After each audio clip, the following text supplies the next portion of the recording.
হ্যাঁ, আপনারা দেখছেন মরুভূমির প্রাণী উট, কিন্তু এটা মরুভূমি না, এটা হলো বাংলাদেশের ঢাকা শহর। রাজধানী ঢাকাতে লালন পালন করা হচ্ছে উট। 2004 সালে শুরু হয় যাত্রা ঢাকা শহরের মতিঝিল এলাকার দেওয়ানবাগী দরবার শরীফে। মরুভূমির প্রাণী হলেও বাংলাদেশের আবহাওয়ায় মানিয়ে এখানেই বড় করা হচ্ছে এই উটগুলোকে।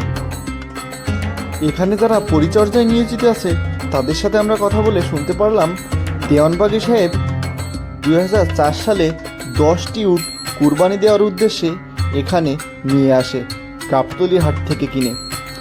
পরবর্তীতে সময় দেখা যায় কোরবানির আগে 2টি থেকে 3টে উটের পেটে বাচ্চা আছে, এজন্য তিনি সিদ্ধান্ত নেয় উটগুলোকে তিনি লালন পালন করবে এবং উটের খামার এই ঢাকা শহরে তৈরি করবে। মজার বিষয় হলো এই উটগুলোর মানুষের মতো আলাদা আলাদা নাম আছে। চিকিৎসা, পরিচর্যা এবং চিহ্নিত রাখার জন্য প্রত্যেকটা উটকে আলাদা আলাদা নামে ডাকা হয়।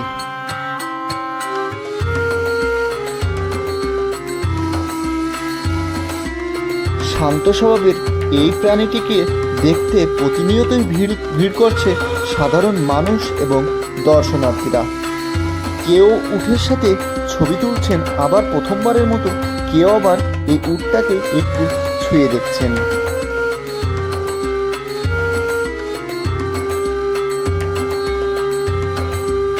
ইসলামেও উটের গুরুত্বের কথা উল্লেখ আছে। রাসূলুল্লাহ সাল্লাল্লাহু আলাইহি সাল্লাম বলেছেন, তারা কি উটের দিকে তাকায় না? উট কিভাবে সৃষ্টি করা হয়েছে।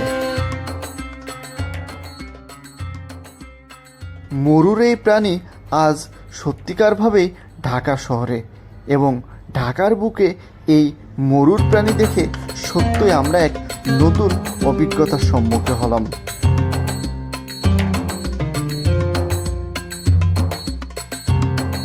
আমাদের মতো যারা এই নতুন অভিজ্ঞতা নিতে চান তারা চলে আসুন এখানে উট দেখতে, এবং আমাদের চ্যানেলটা ফলো, লাইক, সাবস্ক্রাইব দিয়ে সাথে থাকুন।